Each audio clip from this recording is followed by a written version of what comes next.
Hey everyone, and welcome to You'll Probably Agree. I think my friend Curtis said something to LeBron James or a Warner Brothers producer, and they punched him or something. But no, he's got he's got a little bit of an eye, and he's soldiering through today to actually review this movie today. He's actually I should just say, go Curtis, you're basically the guy who books all the comics at Laugh Factory. You're the creative director, and then I think you're also the marketing guy at Open Books, where a bunch of people sell their books to you, like used ones for free, and you donate. And then you have little kids learn how to become actual authors, which that's like a community service. That's like you do entertainment and community service. My face looks so red out on this camera, but yeah. I looks worse, so I don't know what. No, you summed it up, Mike. Yeah.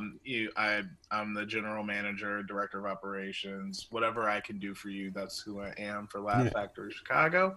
And I am now actually the senior manager of external relations for Open Books, which is Whoa. a nonprofit here in Chicago, dealing in transforming lives through reading, writing, and the power of books. So all things books, we give them away to the community. We sell them at retail bookstores. We also have reading and writing literacy programs that we have across the city. So Yeah. yeah, Well, and I'm that's also awesome. a cinephile. I looked that up. I love movies. I like to Yeah. study them, so that's me too. So here's the story behind this. I was gonna go see this movie, but this is the only time I had vacation time. So I was like, I'll go on vacation time and see if anyone else could see it. And Curtis really wanted to see it immediately. I'm like, what movie you want to see? And without even thinking about what movies, you're just like Space Jam. And so I Well, knew we right were gonna go away. together. We were gonna have a date. Yeah, I know, but Like my dates used to be before I got married. You stood me up, and then I and had to. then we have to do it online, like COVID again. Yeah, I'm getting ready for the new variant. All right, no, I'm just kidding. right. But no, Curtis, I'm wondering. You sent me a text after you saw Space Jam, and I think you said something like, "That was great." And I'm like, "Really?" Because I don't know if you've been to Rotten Tomatoes recently, but it's like 36% or something like that. And I have to say, this is why I like it when you can watch review shows and listen to people talk about movies. Because you get past the. Because movies aren't baseball statistics, they're movies.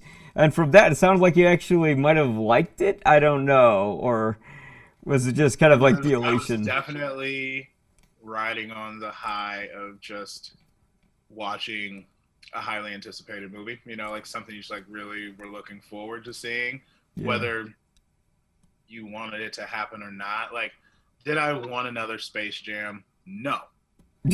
Much like I don't want, I didn't want another Friday, Next but guard then is the they came flea and out with tick multiple protection that Fridays, Yeah. and I was very happy that they did have more Fridays. I love the originals of things. I didn't want another Coming America to America. They had another Coming to America. I did not like it as much as I was hoping I might. Mm-hmm. Yeah. So Space Jam is one of those iconic pieces of Americana that you want to just sit in a case and be there as it is forever. Yeah. And I don't know if you unfortunately, can as recapture always, that Hollywood magic. needs to make money. Yeah. There needed to be a new king of the NBA. There needed to be a new iconic, Yeah. legendary basketball figure. And LeBron James has been that. So it only makes sense, right? Mm-hmm. That LeBron, who always tried to mock Michael Jordan in every way, shape, or form, whether Wow. it's with the jersey number, whether it's with the number of championships he's trying to win. That's really kind of where it ends between the two because they're actually different people Yeah. as far as, the status symbol. This seems like par for the course.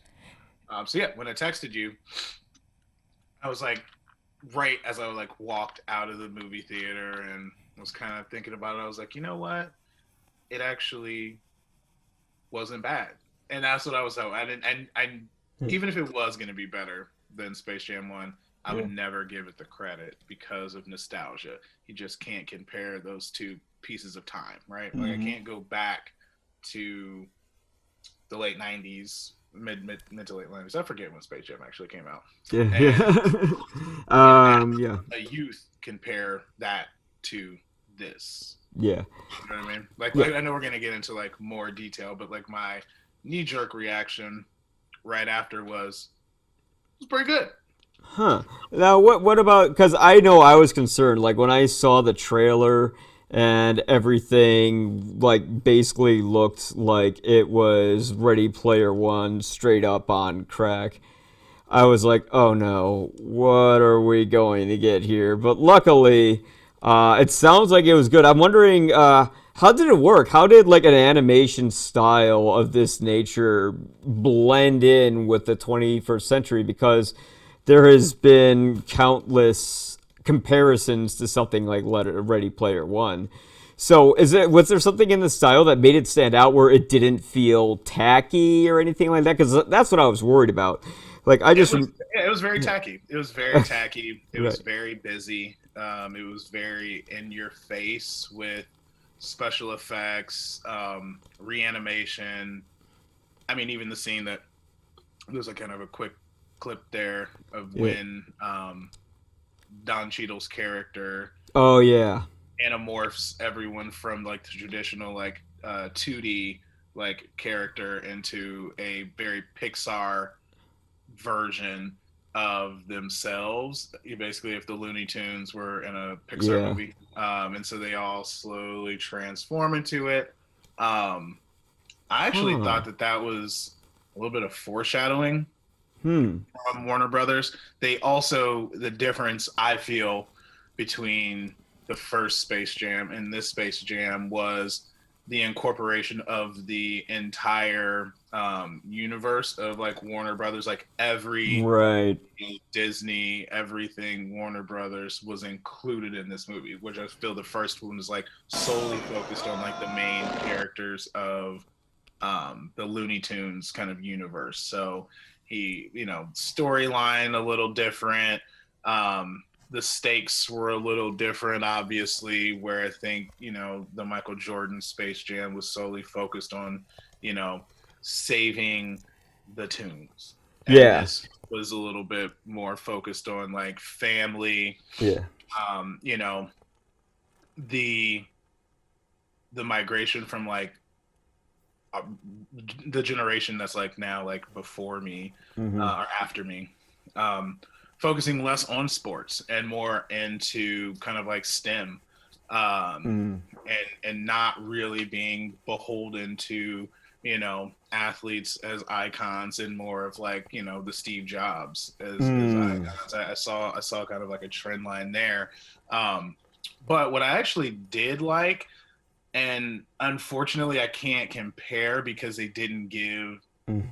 Michael Jordan the latitude to do this, but Yeah. they allowed LeBron to do a little acting. Like athletes they do the reactionary line where it's just like, oh, that's crazy. Or like, you know what I mean? It's like, 5 to 6 lines per conversation where it's Yeah. just very like, very milk toast. And they allowed LeBron James to have kind of like emotional dialogue with his son, and he's like saving him. So there was kind of some enter like emotional turmoil between him allowing him to do different things, and so he got a chance to really kind of show some range. It wasn't good, but Right. it was Right. kind of it was just it, I was interested to see how he handled it. I don't think anybody expected LeBron James to like show range and shed a tear to do on cue and do like Yeah. Daniel Day Lewis style method acting, which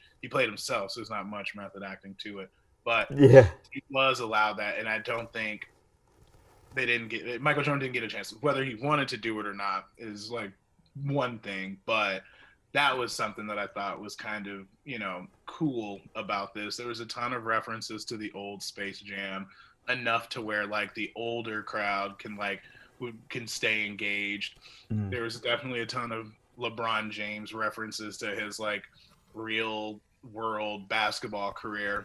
Like Miami stuff or something like that. Yeah, Yeah. yeah, Yeah. him switching teams, and so I feel like the dad or the mom that's big sports fanatic, like that's maybe not that doesn't care too much about the movie in itself. Like it keeps you engaged and it's like ha ha ha ha. Like I get those references. I'm very curious because I don't feel like the Looney Tunes, Bugs Bunny, Tasmanian Devil, Yosemite Sam, I don't think that they're popular cartoon characters anymore. So like No, that's kids just don't really like the appeal of them in a movie. I don't think connects.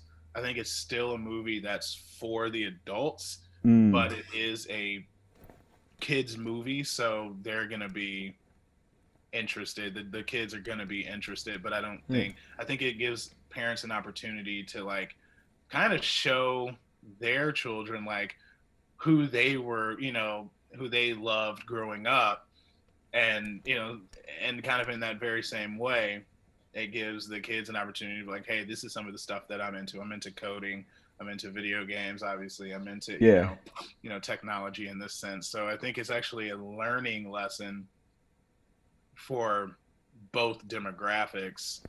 Overall it was definitely super busy. Like that's the best way I can. There's a lot going on both in the animation, the graphics, the storyline. There's like several dynamics kind of at play, so you kind of can't really focus on like one thing, and you just threw everything together. It's like Space Jam vomit. Oh my god. It was kind of like a Space Jam vomit. That's what the trailer looked like. And when I just saw all that shit on the screen, I'm just like, oh fuck. Yeah, they're gonna like go full on CGI mayhem with it. And that's when I was like really kind of, because like I knew, okay, it's maybe not gonna be the greatest thing, but like this Welcome to is insanity. the Space Jam. Yeah, but I mean, something with like that much. Oh, I didn't even cut to it, so I fucked it up. But yeah. but yeah, it's just like all this at the same time. It's like kind of. That was the part I was happy. They actually brought LeBron James back to a like regular like 4-dimensional or whatever character. Right. Everyone else got the like reanimation. I was like, I don't want to see LeBron as a cartoon character. Yeah. For more than maybe like 10 minutes. But still. That long. Yeah, but still, like even with like athlete, I don't know if you've ever seen this bit by Jimmy Kimmel's show with Gary Oldman, but like there's a thing he said about athletes trying to be actors that just always crack me up. Gary Oldman studied acting for many years to perfect my craft. And just as I, Gary Oldman, actor, would never try and join an NBA team just because I'm famous, I, Gary Oldman, would very much appreciate it if professional basketball players would stay the out of movies! Who the hell told you you could act? The director on your Powerade commercial? You're not actors! Some of you can't even speak English! But yeah, I was wondering, like, how does he have to emote that movie? Because I'm still like, is he still good, or is he still just like, oh no, my son's gone, I'm sad? And then they just put like the little teardrop in his eye, and he's like, yeah, I gotta. I love Gary Oldman. Like that makes me very happy. I'm trying to think of who the best athlete actor of all time is. Oh god, that's a good one. Or the best movie featuring an actor. A lot of people always would say Space Jam, but it wasn't a great like acting film. Like Michael Jordan did a terrible job being an actor. Oh yeah, great job being the basketball player in the movie. Killed that. Yeah. But like the work ethic he had when he was doing it was insane. Because like you watch Last Dance, he was working like 12 plus hours on set, plus doing basketball and like no sleep. He was like a vampire. I mean, but to be fair, LeBron also had to do that. While the NBA was like figuring out whether or not to like go in the bubble. Like all like the post stuff. But for the majority of it, I mean, he was still playing, but it wasn't the pandemic. There is a very funny piece, and I don't want to spoil it. Right. But it features an actor who has a very funny story of why they're named the way that they're named, and it's because Michael Jordan was filming Space Jam and had to register as a SAG-AFTRA actor, and so when you register yourself, like you have your Yeah. name, so he registered himself as his name, and at the same time, there's someone who has a similar name that wasn't allowed to use his name because Michael Jordan had just registered under SAG as Michael Jordan. Now I'm gonna have to think. So he's got a very funny moniker. It's actually just it's like a fun little like ditty in the movie that I think it was definitely by far my favorite part of the movie. I would love to see just like an animated Dennis Rodman with Kim Jong on, just going around with like little animated rockets, and like you have Speedy Gonzalez trying to kick him away, which I'm glad they didn't. I'm glad they didn't change that. I'm glad they're not like, oh no, people are gonna be offended. It's a cliche. It's like, dude, it's a fucking cartoon character. Chill out. You're actually going right. I thought the same thing. I was like, oh Yeah. wow, they did use him still. I mean, it was Yeah. tasteful. I'll give them that. But Was I it that also stupid pretty- Matrix scene? Oh yeah, right. Yeah. I was curious about how many celebrities, basketball players, Yeah. current NBA players that they would use. Sorry. And I wasn't like surprised by any of the guest appearances. I was hoping to see a couple in particular, Yeah. but they didn't show up. But there's like a good like mix of current NBA players that had cameos. And a couple that I saw in the credits that I was like, I don't remember seeing them. But They're in the background somewhere. They drew them. Now, But when I say they use the full breadth of the Warner Brothers universe, when you see it, you'll know exactly what I'm talking about. Oh my God. I was like, oh wow, okay, like wait a minute. I think I know what you're talking about, because I think someone said in Twitter, in like one of the rows of the seats, were all the droogs from A Clockwork Orange cheering on the game. Yeah. tip of the iceberg. Tip of the iceberg. Wow. The Okay. entire. When I say the entire Warner Brothers universe, I mean, if you're adding the rapists from A Clockwork Orange, I think you pretty much added everything. Like they milked they're like taking the multiverse. when you look at it, you're gonna be like, what? Like, Okay, now I want to see it because I really want to see that moment. And then I'm gonna guess I that's know towards the you, third act. And Yeah. what you're gonna do, I know it because I thought about it. I was like, man, if I had this at home, I'd do it too. As you would pause very frequently, like Frame by frame. Yeah. somewhere around like 50 to 60 times. You're gonna pause this movie. Yeah. Only for that. Like only for that. And another thing that I thought was, I was like pros and cons. Like the pro, Yeah. of this was they did focus a lot more in the game itself, because the whole movie is like focused around LeBron Yeah. facing the Monstars, which is the Goon Squad. Okay, so it's the same Goon Squad, yeah. Yeah, they go by the Goon Squad, not the Monstars. Yeah. So it's focused around him playing against them for the fate of the world, ultimately. And I thought in the first Space Jam, it was I'd like to know how much time-wise was focused on the actual game itself in the first Space Jam, because I feel like about 60% of the movie Space Jam 2 was focused on the game.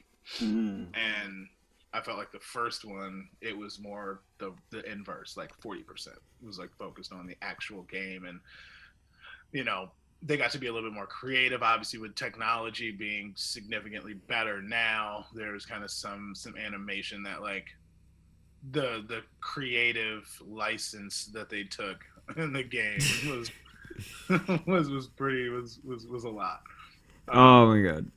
I'll say a shout out to Dame Lillard. Damian Lillard stole the show. I personally feel we'll see what the Oscar chatter's like. What? No, it's not. This is not an Oscar-worthy performance, but I was actually pretty pumped to like see someone that you just wouldn't expect. significant lines, or be featured in the way that they featured some people. Wow. So how like did the movie work structurally? Because it looked like the trailer gave away the whole plot. It was kind of like LeBron James runs into Toontown somehow, and his son gets captured, and he has to play, the what was the Monster Squad or something like that. Goon Squad. The Goon Squad. Yeah. It was the Toon Squad versus the Goon Squad. Yeah. And so it's kind of like it gave everything away. All over the place. Yeah. But to simplify it, LeBron James plays LeBron James. The jury is still out. GOAT. Yeah. All time, right? The greatest basketball player currently playing basketball. His son has like zero interest in basketball. Also, is actually a video game developer, and so develops a basketball game that is, not exactly basketball. It's basketball, but with like a whole bunch of like bells and whistles added to it. And LeBron really wants him to pursue basketball because he feels like he has it in him, but it's really just him living vicariously through his son. They go to Warner Brothers to pitch. I'm not going to say the whole movie, but they go to Warner Brothers to pitch this idea of basically simulating actual people, and then they can have creative control over them in this, Warner Brothers universe. And LeBron's like, terrible idea. Algae Rhythm, played by Don Cheadle, who is kind of the the villain, and then feels like he tries to play nice, and he's this evil genius that wants to really kind of unleash this like new technology on the world. Feels slighted, sucks him into the Warnerverse, and basically takes his son hostage and is like, here's the deal. You think that you're the best thing since sliced bread in basketball, so this is what we're gonna do. We're gonna play for the future of your son and ultimately the world, his followers, and they make it seem like everyone in the world follows LeBron James on Instagram. That's not the case. I mean, it's funny when I think of it does sound like they actually successfully, before I go off on a tangent, it sounds like to me a lot of critics came into this, and I think one of the quotes I read, I don't know who it was from, it said Space Jam is just like the first one, bad. It's like, well, if you didn't like the first one, why do you want to see the second one? Just to get a quick review poll and say you didn't like it, I mean, I just thought, to me, it's like, I don't know, like, because Space Jam holds a place in my heart as a kid, but as an adult seeing it, you just go, oh, wow, this is just a huge cartoon for Warner Brothers. Like, the movie literally starts with Michael Jordan flying towards the Warner Brothers logo in the trailer and penetrating through it. And I'm just kind of like, well, as a commercial, it's entertaining, but, would I really want to see it just so then I could say bad things about something I already know I might not like? No. But at the same time, I know exactly what it is. It's supposed to be over the top. It's supposed to be something that is reflective of its time. For instance, everyone's criticizing this movie for being 3D animated, but the thing is, if you go back to the original film, that was just copying a trend as well. When they did Who Framed Roger Rabbit, that copy that from Mary Poppins, which Mary Poppins copied it from Selling of the South, which is off of Disney's library. But although I think Warner Brothers handled that better, because Disney deleted everything that had like odd racist imagery, like from their library. And if I recall, Warner Brothers, they actually have like a warning before, like, if they have like a cartoon depicting something that's old. Yeah. They say the cartoons you are about to see are the products of their time.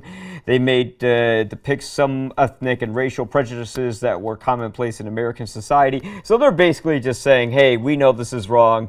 But we're acknowledging that it exists. So That's it's how money still is like the ultimate equalizer. Like they could just take it down, right? Like it's just like, Yeah. we're not gonna put. But enough people are like, no, it's like a piece of man. But they're like, also like we can still make money off streaming it. Just put a disclaimer up, like, who cares? But I also feel like, isn't Foghorn Leghorn problematic?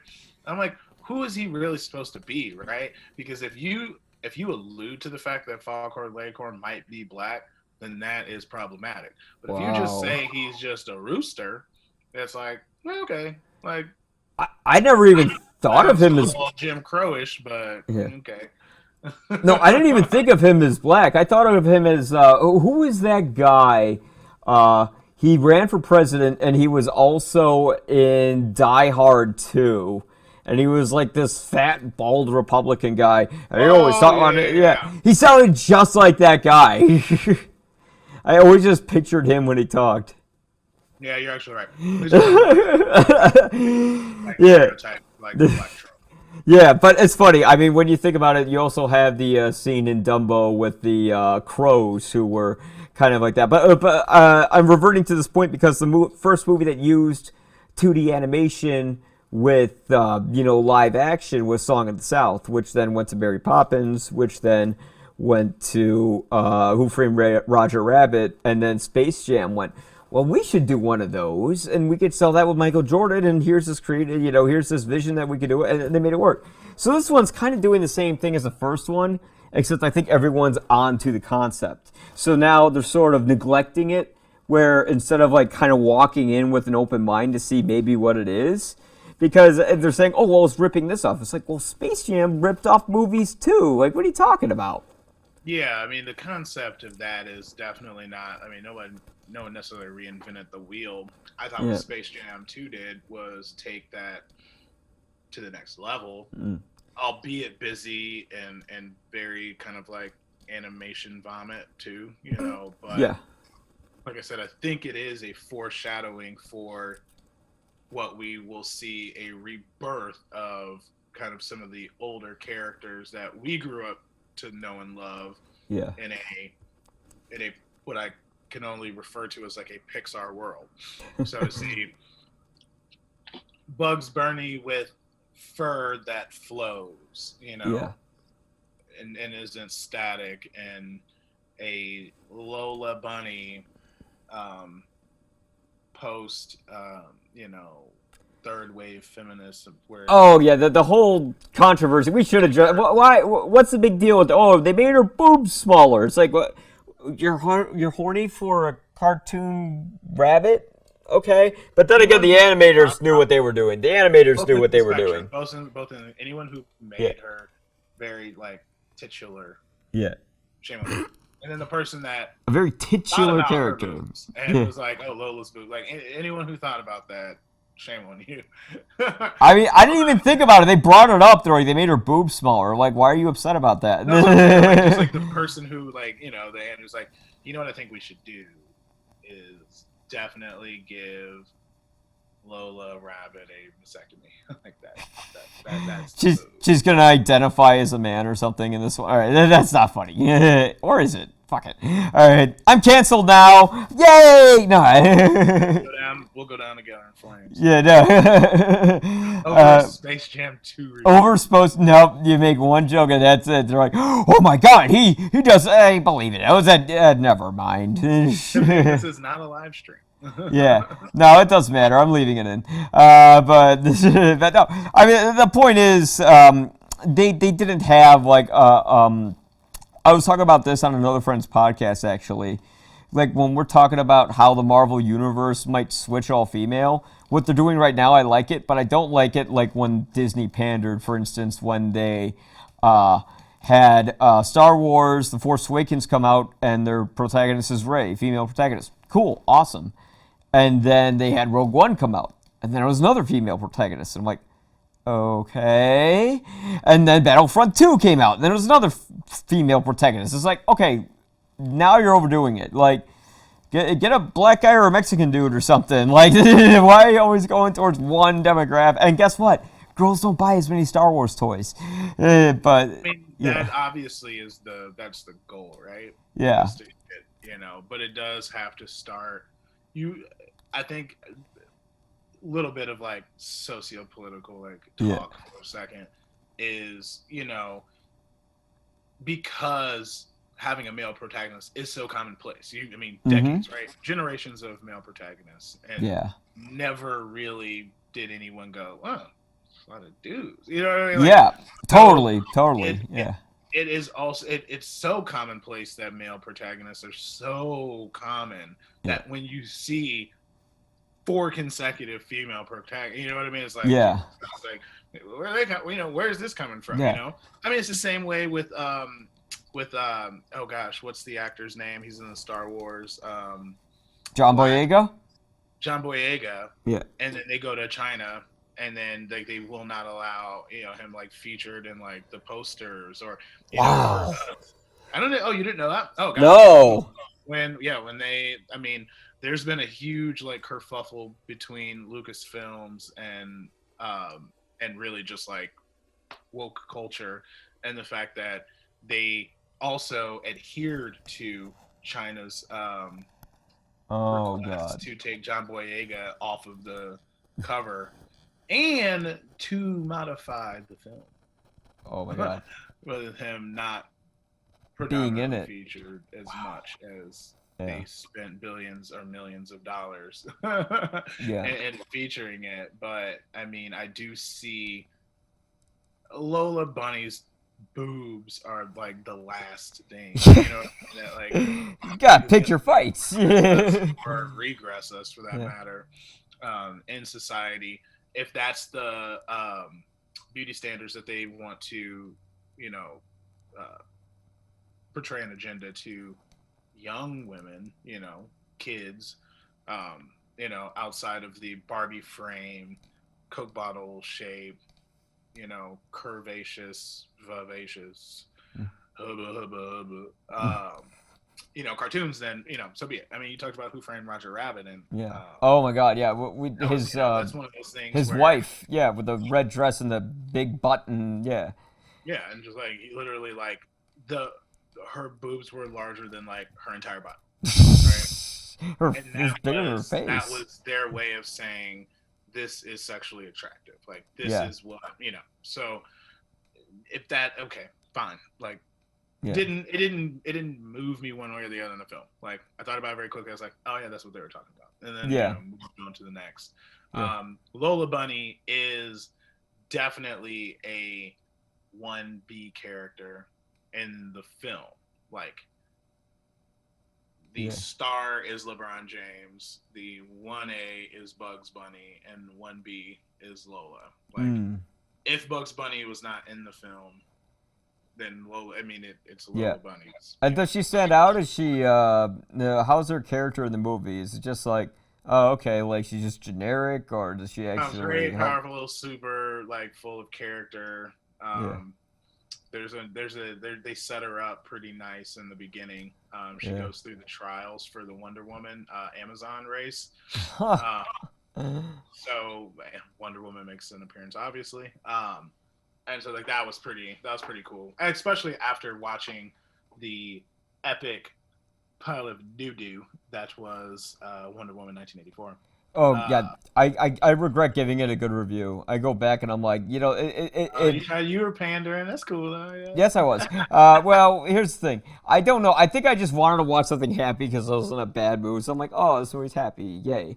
But now I go back and I'm like, yeah, it completely ignored everything about the first film, because the whole movie was about Wonder Woman being more powerful than all these men around her, an Amazonian, but also being incredibly empathetic, and then the second film was just all about how she missed her boyfriend. And that was the whole plot. I'm like, why are you making her like this dependent, mopey, sad woman all of a sudden? What are you doing? Yeah, I didn't actually think about that, like, contrast between the two. I actually watched it in a true family setting with like kids and their parents, and then my wife and I. Yeah. And we were all just like, I really like Kristen Wiig as an actress, but this is hot garbage. Yeah, that was kind of thing I was big on. Love you, Kristen Wiig. Please come to Laugh Factory or something. That was not good. It was not. It was It wasn't not good. It was not good. Which one was this? What's that? Which one was this? Wonder Woman 84. Oh yeah, her cheetah. Yeah, terrible. I don't know why I didn't think about that, but yeah, and when they add the CGI to it, it was just unbearable to watch. And yeah, her acting in it wasn't. I don't know if they rushed her or what the deal was. And then they had that whole Space Jam 2, too much. Yeah. Like creative liberties on animation and CGI. Wonder Woman 84, badly placed CGI and animation. Not a ton, but when they put it in, it was not the right time. Yeah. And they could have done without. Space Jam, too much, all over the place. But I see what they did. It was literally like, we're going to test all this stuff out in front of the like most critical mass of an audience that we can possibly gather. Yeah. And we'll see what works and what doesn't. Yeah, and I just hope like in the end the film doesn't feel like, wait, where are we going? Where are we? Like you can actually follow the storyline and you're entertained enough where it doesn't matter.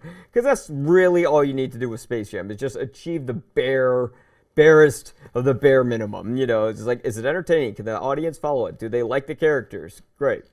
You know, and ultimately see where LeBron stacks up. Yeah. Against Michael Jordan in yet another contest. Like, it's like, how many championships is he gonna get? Okay. Like, how many points is he gonna score? Okay. Like, you know, how many, you know, accolades is he gonna get, like, in the NBA? Good. Now this is like, let's see how they both stack up in like the very same movie together. Yeah. And who's like the better actor, or who can like portray it better, or who can kind of like bring it home. I think for Michael Jordan, he's once again just like playing with house money, because there was no expectation for him in that movie. It was just exciting to watch Michael Jordan in a feature-length film. So whether he did bad or great, it didn't matter. Like, no one was going with the expectation of even like caring if he didn't do well. It was literally watching your favorite idol in sports play in a movie with your favorite cartoon characters that you literally were watching. I kind of wish that they would have featured, although Warner hasn't been able to do this because they haven't really cared as much about, you know, really building on, you know, a universe of characters that, you know, are on Saturday morning cartoons like we watched with the Looney Tunes, but they didn't feature any characters that I thought were something that like the younger generation were into. You know what I mean? Like, I don't even know, like I think like Baby Shark or something should have been in there. But Baby Shark was in there. Baby Shark did not make an appearance in Space Jam 2. But yeah, I think they missed the mark pretty big on featuring cartoon characters that kids are into now. It was literally trying to bring back to life all of the characters that we grew up watching. And maybe they're going to try to do. They're going to try to milk Bugs Bunny for like another several decades. Yeah, but, which is funny because Warner Brothers, like Disney has had Mickey Mouse forever, but they didn't need to rely on him. I mean, I can't help but think of the Warners versus Disney sort of stuff because, you know, Disney owns Marvel, and they have Pixar, and they have these cartoons that, I mean, they own an empire, and everybody's just kind of trying to keep up with them. And I think Warner wants to try to keep up however they can. The thing is, it always feels like they shove too much into one movie, and they move a little too fast. Like if you look at like the whole Snyderverse, for instance, all those movies from Wonder Woman and Justice League, they shoved so much in those movies you couldn't even follow what's going on, and you can't emotionally connect, where the Marvel films took its time. Yeah, I just feel like if they're trying to shove these new characters in, why couldn't they do it in a way where it's like, why don't you just have new cartoon shows that you could introduce to audiences? And if they already have them, then why aren't they marketing them well enough? I mean, you have HBO. If they already have them, then that is an even bigger indictment on them not featuring them in the movie. Yeah. It's like, and who are the new characters? Like, okay, we know Bugs Bunny and all that. I mean, the characters that were new were old characters, right? They're, you know, Marvin Martian, Foghorn Leghorn, you know. Yeah. The pig. Porky Pig, yeah. Porky Pig. the grandmother. Do they have Donald Duck? Yeah. Donald Duck is Donald Duck. Donald Duck's always going to be the G for me. I love Donald Duck. I love Donald. I still haven't seen DuckTales, and everyone's like told me to see it. Yeah. Oh yeah, well, come on. I was like, I finally saw Goonies for the first time a few days ago, and Appearance. Oh. Goonies makes an appearance. Oh yeah, they do. Were they? Oh, they would make it. So was it like a little? Okay, never mind.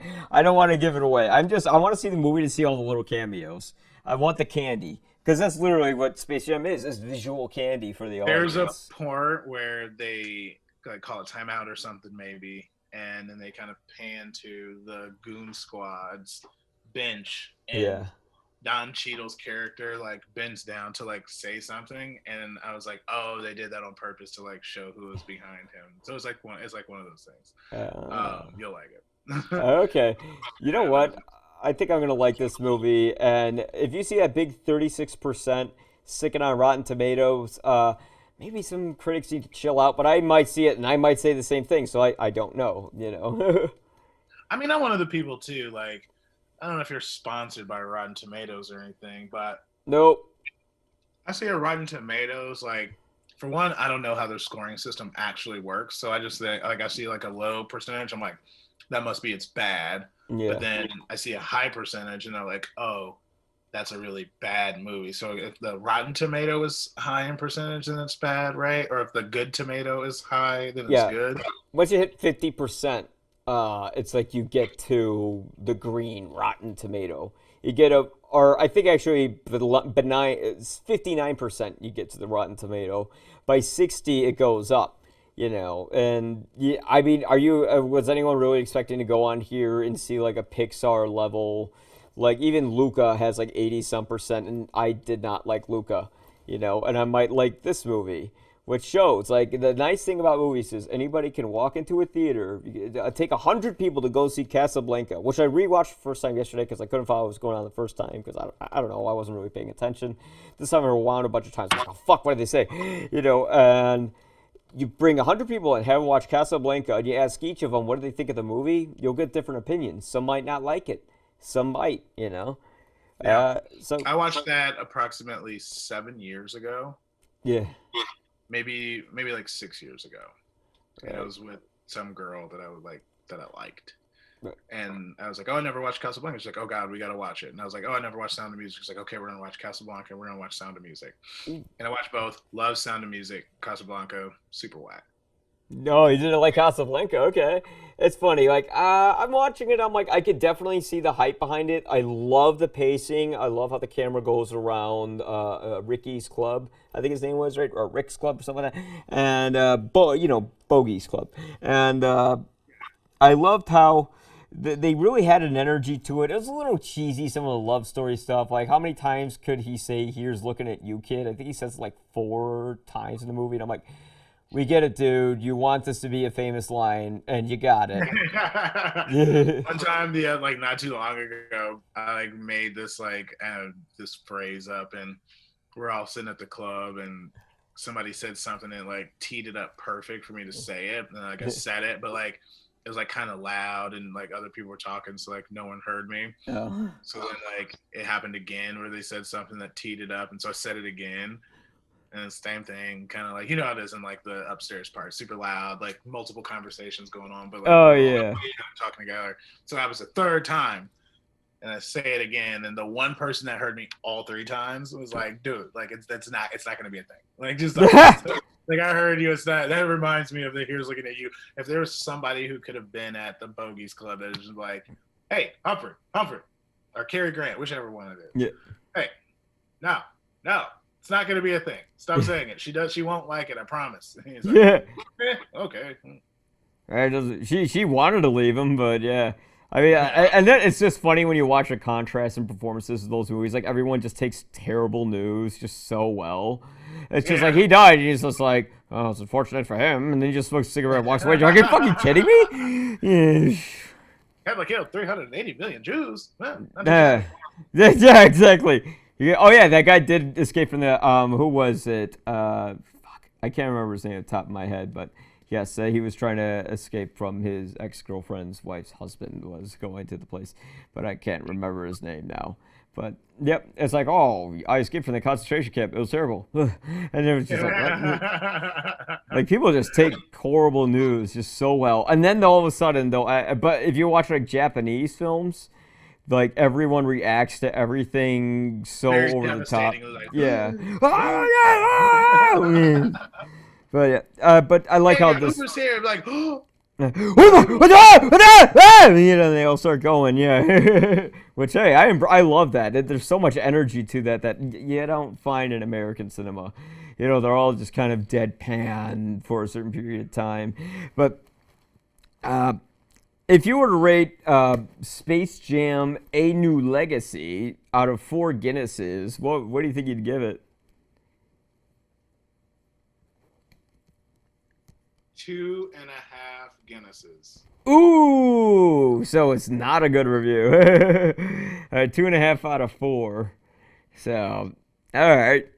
Well, it's better than what most people are saying, but overall, I thought you liked it. I did. I did like it, but Yeah. you know, for some of the, it's a modern movie, right? So it's a modern cartoon, if you want to call it a cartoon in the sense of animated characters.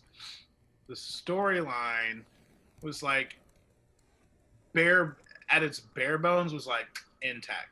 Was there for the actual storyline. The ending, like I'm talking about the final ending. Yeah. Tacky. The way that they tried to throw all of the different animation at you was super tacky. There's too much going on in it. Mm-hmm. That's what I was worried about. So all of these make me worried. I just want to see it for the cameos. Right. I give it the half of Guinness because I like that they did allow LeBron James to at least try to have range. Was it successful? Dig into no, of course not. No. No. I thought earlier you're like, he did acting and it was kind of good. And I'm like, really? No, no. Did they give him that truth serum and then he just confessed to things and that made him cry? Well, it was just mainly giving the opportunity that Jordan didn't have that, but it also I doubt that they even wanted to give it to him. He wanted it, Yeah. But LeBron wanted to kind of dig down there and really flex that, flex that muscle. Yeah. There's a guy that plays his assistant, and I don't know his name. Okay. It was also the cast in itself was not necessarily star-studded outside of Don Cheadle. There wasn't a ton of, other than obviously the Looney Tunes characters, but the human actors. It was Don James? Laurel was there, and I feel like Laurel's had the best 4 to 5 year run of any stand-up comic living. Laurel's in it too. Man, Laurel has been crushing it in every movie.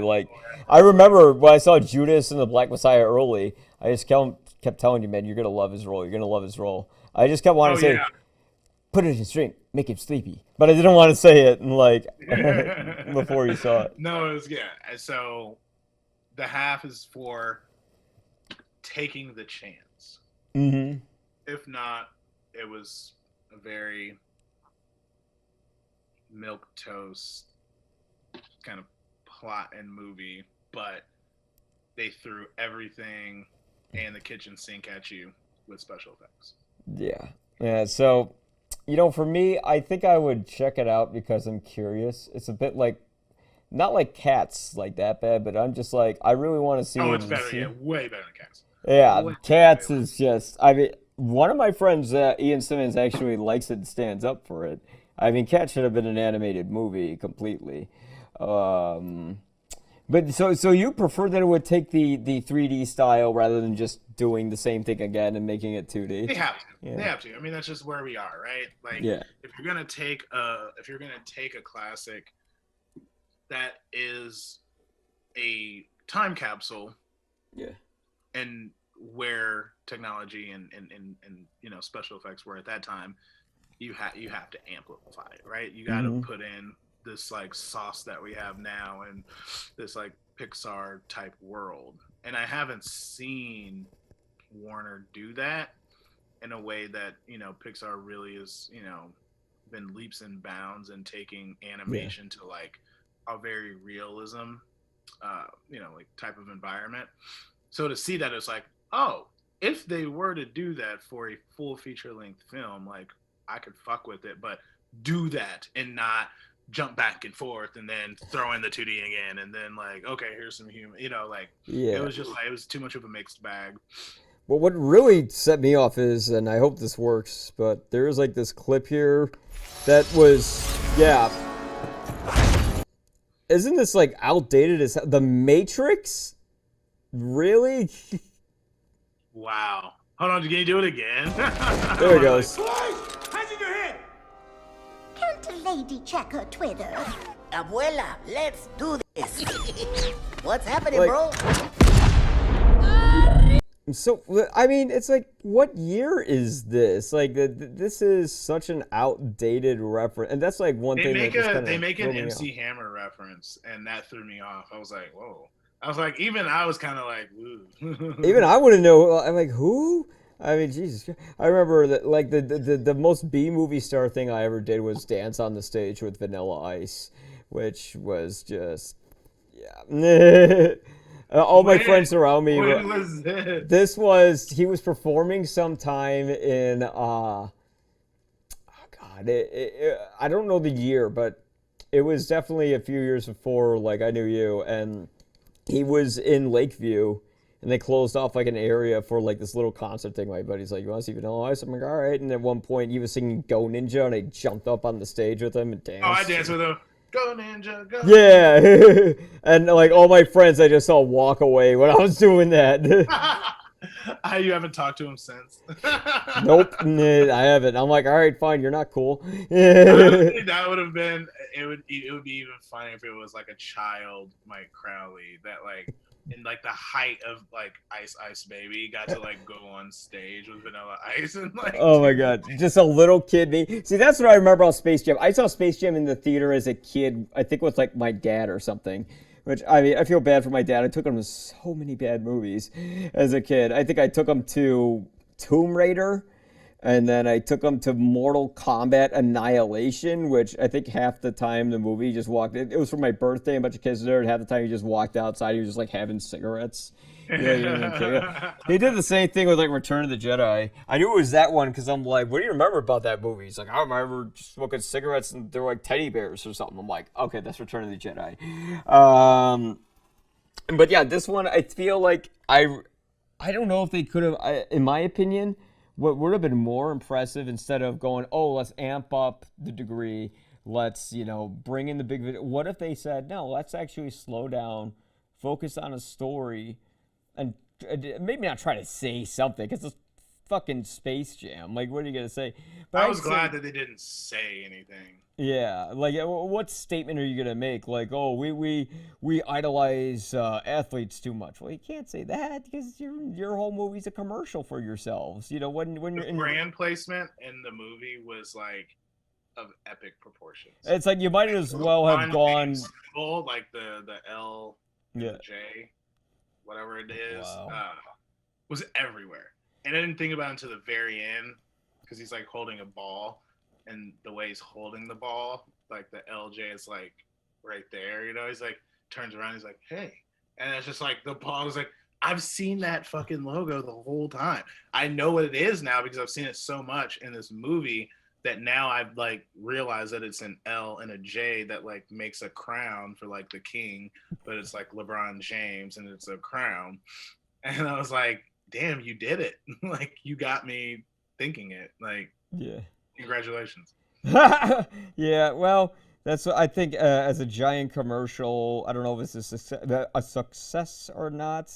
Maybe it is a success, but who knows? But yeah. Having said that, was there anything you wanted to add at the end other than? Oh wait, there is one question I have. Do you have a preference of Jordan versus LeBron, or are you like Jordan. Yeah. I think I'm swaying that opinion because I told you on the phone, like, LeBron, I don't know shit about basketball. So whatever I say, I'm just talking out of my ass. But Jordan's the GOAT, but LeBron is like probably number 3. yeah, I mean, I would love. I know I talked to Pat Tomasulo about Last Dance, and that I was huge on the Chicago Bulls during that era because I think the Chicago Bulls of that era, they transcended the sport. And they brought people who weren't into it because they were winning so much, and there was so much personality between all the players. You know, and you could pull something that wasn't sports related from like the majority of the major players. You know what would have been really cool if somehow Jordan shows up in that movie. And I don't know. Michael Jordan. Michael Jordan's gonna show up. Okay, good. Then it wins points. It wins some extra points. So, yeah, because I was thinking this LeBron versus Jordan thing, do they even really care in real life? They might, because after seeing The Last Dance, I'm like, Jesus, man, these guys are petty. But at the same time, when you're playing sports, you kind of have to be when it's competition. It's insane. But I've been in that mindset where, I mean, when you're in a film festival, you're just like, his movie sucked, his movie sucked, his movie sucked. Mine better win, I mean, that's competition. Yeah, exactly. So it does a job on you. But, all right, 2.5 out of 4 Guinnesses. Thank you so much, Curtis, for coming on. Again, Jordan all the way. LeBron, hey, you're cool. I don't know. Hey, don't take advice from me. Listen to Curtis. He knows more on this stuff. There's a poster over here. I don't know. Oh, shit. What is that? Is that the Bulls? Oh, yeah. That's the last shot. Jordan as a Bull. Oh, my God. With 6.6 seconds left. Drains it. Goes out a champion. Last shot is a Chicago Bull. Game winner to win the championship. I mean, you can't really get any better than that. No. You can't get any more goated than that. I think so. I mean, I don't think, even if LeBron's numbers are higher than Jordan's, I think in terms of culturally and historically, the Bulls are just so much more significant.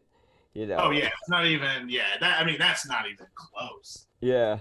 But anyways, I'm going to just have Curtis just walk away and we'll say goodbye. No, I have a little Michael Jordan like. Oh. You know what I do? Do you have this Zach LaVine bobblehead? He's supposed to be like the next big thing for the Bulls. Are you the next big thing for the Bulls? No, why not? You gotta believe in yourself, man. Believe in yourself, Loretta. The next big thing for the Bulls. Yes, I am. That's more like it.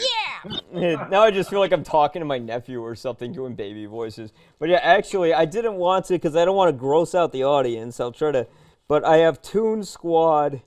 Oh shit! You got the new merch. Yeah, I got the Toon Squad bathing suit, which is why my arms are so red because I've been swimming even with SPF 50. I get that, and also I've been offered a free Blu-ray of the original the Space Jam. What the fuck is wrong with my brain? So if you guys want, anyone who comments first on it will get my copy of it. Lit. Yeah. So that's the way to draw you in. Sell that merch. Sell that merch. All right.